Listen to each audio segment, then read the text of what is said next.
Good day everyone, I am VJ from GAC Makati and this is the all-new 2026 Hypetech HT Ultra. Are you looking for a luxurious full electric midsize SUV? Maybe this one is for you. It has a rear-mounted permanent magnet synchronous motor producing 250 kilowatts or 335 horsepower, 380 Newton meters of torque. In sport mode, it can accelerate from 0 to 100 km per hour in just 5.8 seconds, faster than many other sports cars. It has a battery capacity of 83 kWh and a range of 620 kilometers, the longest in its class. Grabe guys, imagine mula Makati to Baguio kaya nyo magbalikan gamit ang Hypetech HT Ultra. And pagdating naman sa itsura niya, hindi siya yung typical na SUV na makikita mo. Coupe ang design niya. Kakaiba, di ba? Yan ang dahilan kung bakit maganda ang aerodynamics niya and yun yung sekreto niya para ma-reach niya yung 620 km range. So ayun guys, tapos dito naman, ito yung logo ng Hypetech. Ayan. So dito naman sa baba, makikita natin, meron tayong 360 camera, saka 360 sensors. Ayan. So punta naman tayo dito sa side. Kung makikita nyo, ito yung wheels natin, 20-inch yan na wheels. So sobrang slick ng design yan guys, for aerodynamics din. Saka, tignan nyo guys ang forma, diba? Ayan, tapos makikita rin natin dito, pati yung door handles, sumasara na rin. So for aerodynamics din yan. And then, pati sa gilid, punong-puno na ng sensors dahil galwing doors yan guys. So as you can see guys, hindi siya yung parang normal na SUV na makikita nyo sa daan. So mukha siyang hindi SUV kasi coupe yung design niya. Kung papasin nyo dito sa taas, hanggang doon, medyo pababa siya. Parang sa mga sports car. So yun yung dahilan kung bakit maganda aerodynamics niya at kaya niya nakukuha yung 620 kilometers. So punta naman tayo dito sa likod ng Hypetech HT. Ano ba yung makikita natin dito?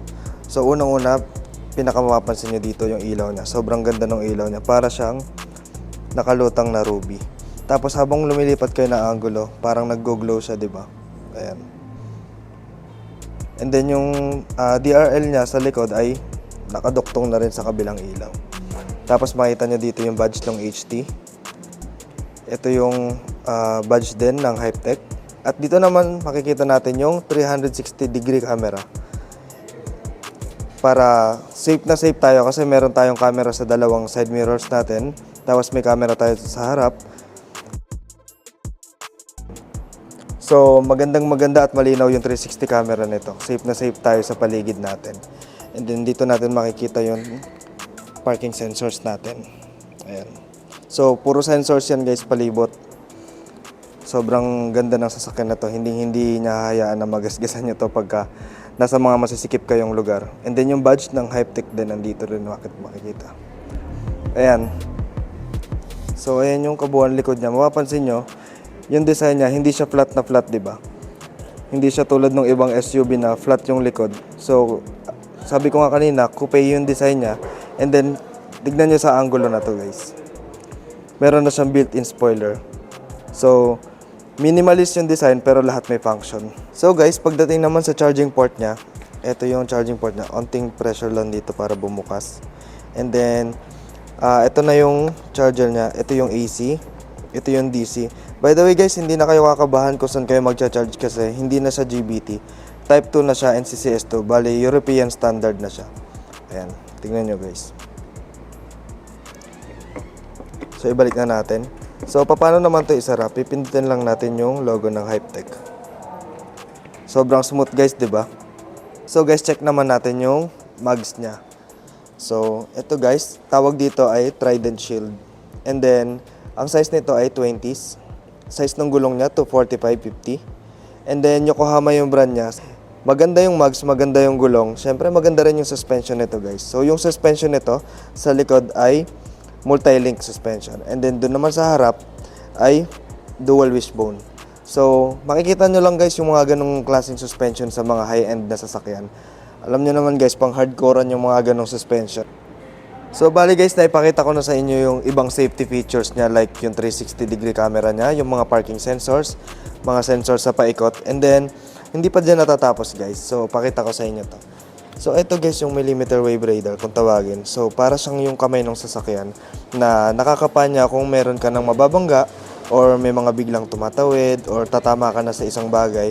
So mag-a-alarm sa loob yan or magbe-brake din siya mag-isa. So ayun guys, punta naman tayo dito sa taas. May makikita tayo ditong smart camera sa gitna ng windshield natin. So smart camera, kung may kamay tayo dito sa baba na kumakapa para sa mga mababangga natin, dito naman sa taas, siya naman yung mata. So siya yung bahala kung lumalagpas ka na ba sa linya.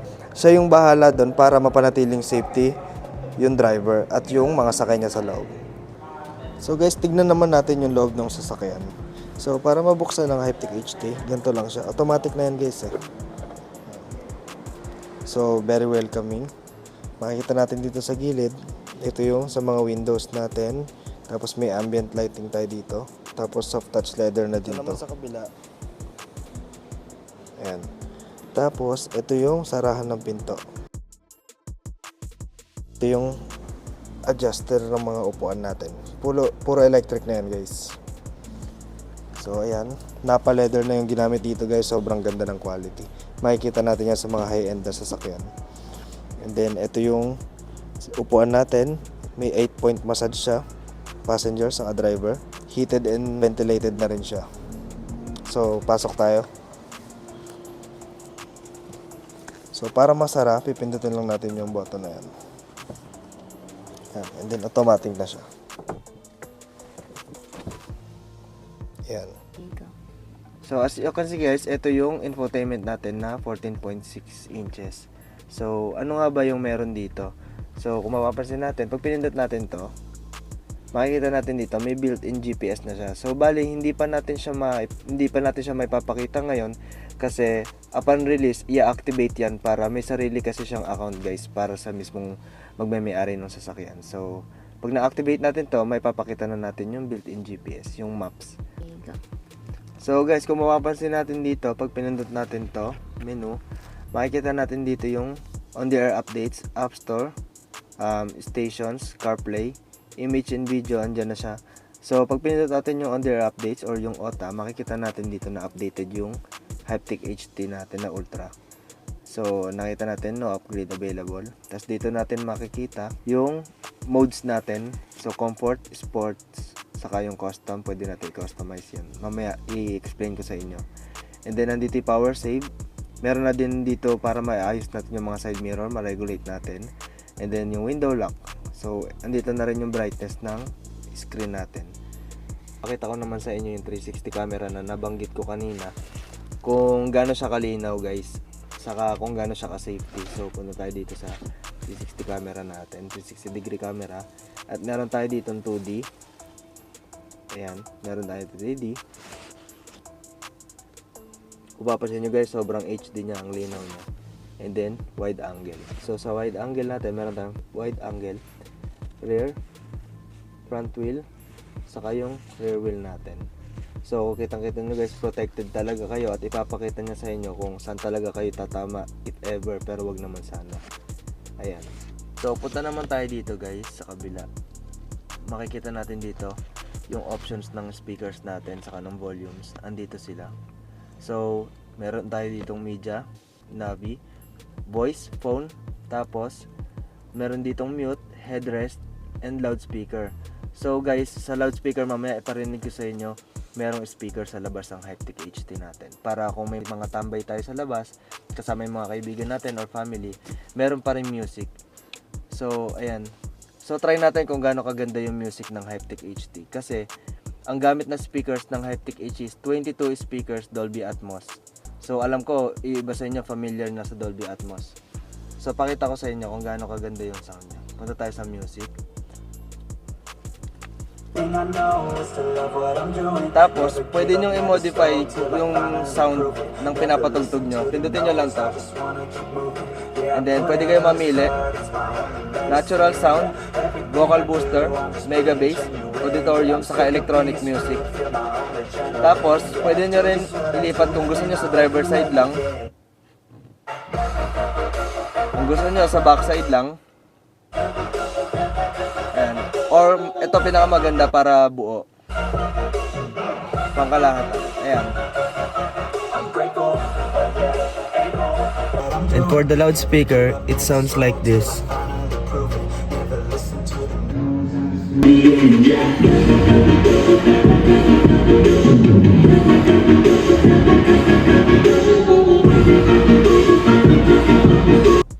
guys, pakita ko naman sa inyo ngayon yung mga features ng Hypetech HD natin. Dito natin halos makikita yung mga kayang gawin ng unit na to. So punta lang tayo sa may car icon.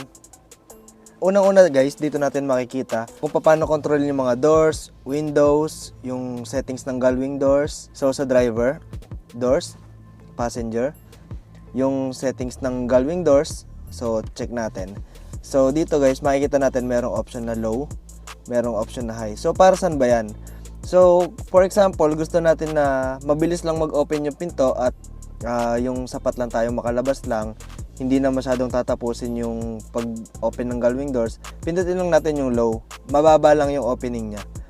Yung sapat lang tayo makalabas. So kung gusto naman natin ipakita talaga na yung kagandahan ng gullwing doors natin, so i-high lang natin siya standard na opening ng gullwing doors. So ito yung settings ng open sa right at close. Ito naman yung open and close sa left. So punta naman tayo dito sa kabilang side. So ito yung pwede natin din buksan kung open all yung gullwing doors natin or close all. Charging port, tailgate natin, pwede rin natin ditong i-access. Tapos yung door lock, mga child lock natin. Open all doors, meron din tayong option dyan. Saka close all doors of course. Ayan, yan yung makikita natin guys na unang-una pag pinindot natin yun. Ang tawag dito is yung switch control. So makikita natin lahat yun yan. So proceed naman tayo dito sa lighting system natin. Dito natin makikita guys yung mga settings ng ilaw natin. Headlight, park light, lahat. So ito para may off natin or may close natin yung headlight. Yung mga ilaw sa labas. Park light. Ito naman yung sa headlight natin. Ayan. Saka dito naman kapag naka-auto guys, kapag for example pumapasok tayo sa mga madidilim na lugar and lumalabas, dyan siya nag-open and close na sarili niya. So meron din tayong option ng intelligence high beam. So para saan ba to? Intelligence high beam, for example, nakasalubong tayo ng naka-high beam na ilaw. Tapos naka-high beam din tayo. Magkukusa siyang maglo-low beam para maiwasan natin yung pagkasilaw ng mga driver natin. So magkakos kasi yun ng accident. So isa to sa mga safety features niya. Yan. So dito rin yung headlamp height adjust or yung leveler natin. Wala na siyang physical buttons. Dito natin siya may gagalaw. Headlamp off delay. So ano naman to? Pagka off ng sasakyan nyo, may 30 seconds siya na delay para for example hahanapin nyo pa yung susi nyo sa bag. Ganon, biglang magko-close, hindi nyo makikita yung gamit nyo. Sa yung mga ganong scenario guys, maggamit na gamit yung headlamp off delay para din sa mga lalakaran nyo, malayo kayo sa pinto tapos nasa sasakyan pa kayo, di ba? Hindi niya hayaan na makarating kayo sa pinto na nangangapa. So iilawan niya kayo hanggang doon. So ito yung rear fog lamp natin. Tapos yung reading lamp, naka-auto siya. Tapos yung welcome lamp signal, andyan siya lahat. Dito natin makikita yun sa lighting system. So proceed naman tayo dito sa ambient light. So dito sa ambient light natin guys, makikita natin merong ambient light yung sasakyan. Pwedeng naka-follow the driving mode. For example, naka-comfort tayo or sport, merong designated na color doon. Susundan niya yon. For example, nilagay mo sa sport, magre-red yung ambient light. So, ganun lang siya guys. Tapos brightness. Tapos kung gusto nyo sumusunod sa rhythm ng music, pwede nyo i-on lang yan. Breathing effect. May effect siya na parang nag-glow-glow siya. Tapos namamatay, mag-glow. So, dito natin siya makikita. And lastly guys, ito yung light show. Ipapakita ko sa inyo guys kung ano yung kayang gawin ng gullwing doors.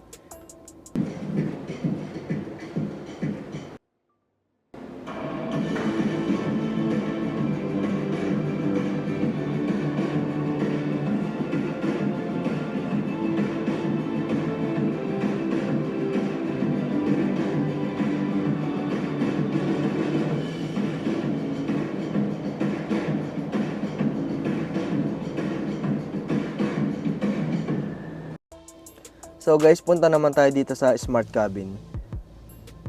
So bali guys, yung Hypetech HD natin, meron siyang memory seats. So meron tayong tatlong settings ng memory seats na pwede niyang maalala. So pwede natin i-edit dito kung sino yung nakaupo sa location 1, sino yung uupo sa location 2, at sino yung uupo sa location 3. So ito na rin yung adjustments niya. Dito na natin pwede makontrol. And then punta naman tayo dito sa passenger. So, ganun din siya, guys. Meron siyang tatlong location. And then, dahil luxury yung Hypetech HT natin na Ultra, meron siyang rear exclusive na option. So, guys, dito ipapakita ko sa inyo kung ano yung nagagawa nito. So guys, ito yung isa sa mga highlight na ipapakita ko sa inyo na kaya ng Hypetech HT. So kung may mga boss kayo na gusto magpahinga sa likod, meron siyang rear exclusive. So ipakita ko sa inyo kung paano yon. So pwede natin siya pagganahin, pindutin natin yan sa mirror exclusive or via voice command. So try natin yung voice command. Hello baby, What can I do for you? rear exclusive.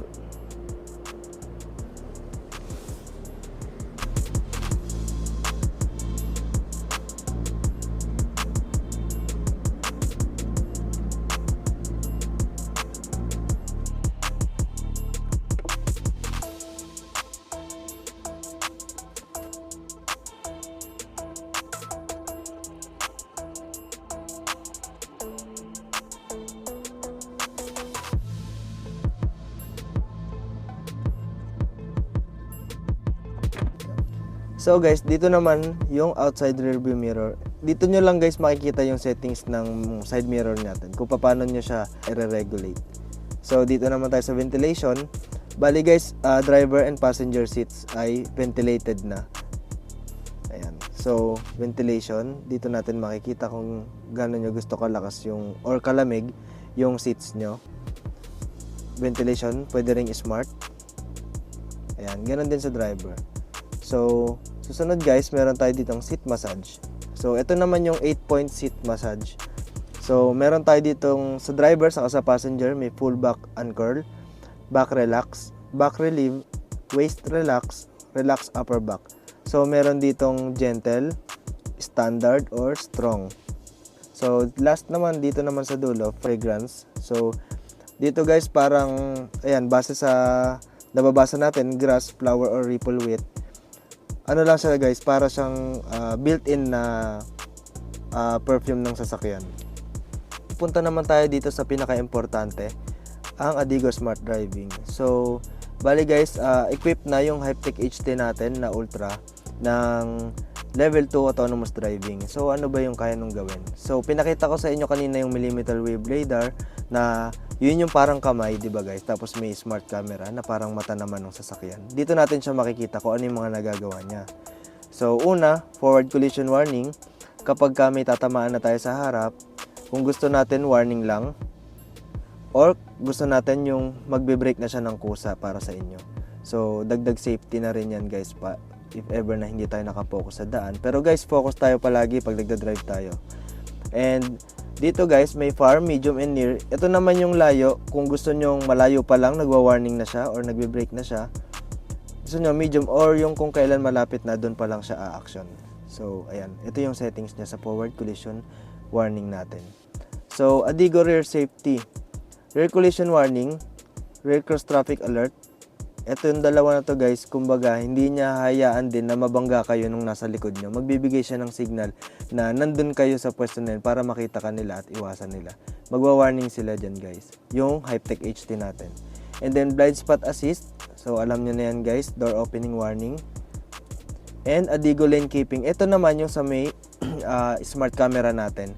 So kung gusto natin, pag lumalagpas kasi tayo guys sa linya, magwa-warn siya. So kapag hindi pa siya nag-warn, pag hindi pa kayo nadala sa warning, pwede nyong i-on to para kung hindi kayo madala sa warning, siya na mismo yung magbibigay ng force sa steering wheel para ibalik kayo sa tamang linya. So ayan guys. So fatigue alert saka distraction alert, dito natatrack din ng sasakyan kung wala kayo sa focus pag-drive, kung saan kayo nakatingin or nadidistract kayo, magwa-warning din siya. So integrated cruise assist, ayan, dito natin lahat makikita yan sa Adigo Smart Driving. So guys, punta naman tayo dito sa driving energy consumption. Dito nyo lang guys mamamonitor yung sa may battery nyo. And dito nyo rin makikita guys yung driving mode. So ano ba meron? Comfort, Sport, tapos Custom. So sa Custom guys, pwede nyo i-customize yung steering wheel effort, acceleration response, brake response. And then ito yung power save. So dito naman tayo sa power save. Saan ba to? So, ito, yung power save is nagpo-focus sa regenerative braking natin. So, guys, yung sasakyan natin is sobrang advanced sa regenerative braking. 'Di ba guys, sa ibang sasakyan medyo masakit sa ulo, nakakahilo yung pag nagre-regen kasi para siyang nag-e-engine brake, especially sa passengers kasi hindi naman nila ini-expect na magbibitaw na tayo ng accelerator para mag-regen yung braking. So, dito sa sasakyan na to, nagko-combine yung physical brake saka yung regenerative braking para hindi masyadong masakit sa ulo sa mga passengers. So, para siyang one pedal driving. So, parang hindi mo na siya kailangan gamitan ng physical brakes masyado. Siya na bahala mag-brake sa inyo. Plus, nagre-regen pa siya ng maganda. So, bali yung 90% nyo, kaya niyang ibalik ng 90% din. Depende guys pa rin sa driving habit nyo. Kung medyo madiin kayong tumapak sa accelerator or saktuhan lang, nakadepende pa rin sa inyo. Pero, power saving is prioritizing regenerative braking. So guys, pakita ko naman sa inyo yung pinagmamalaki ng GAC at ng Hypetech. So yun yung legroom niya. So buksan natin.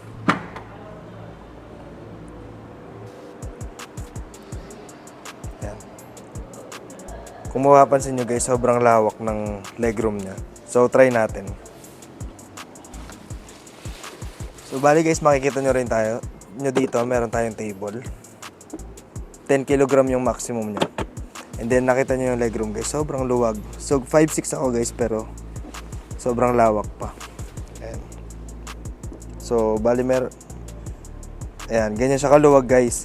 Tapos nare-recline din yung sandalan niya. So sa ibang car manufacturer wala niyan. So ito yung kailangan nyo lang tong hatakin. Ayan. Pakita ko sa inyo guys. Pag hinatak ko to, pwede nyong i-recline siya. Ayan. So guys, dito sa harapan makikita natin is additional compartment or storage. Ayan, kung mapapansin nyo, sobrang luwag din ng additional compartment niya. Kung may ilalagay kayo mga maliliit na bags or groceries, pwede nyo rin dito ilagay. And then dito naman sa likod, ayan, makikita nyo, sobrang luwag din ng likod natin. Saka nai-recline din natin yung mga seats sa likod para makita natin na sobrang luwag talaga ng loob niya. Kaya natin mag-store ng mga golf bag or ng mga mahahabang gamit pa.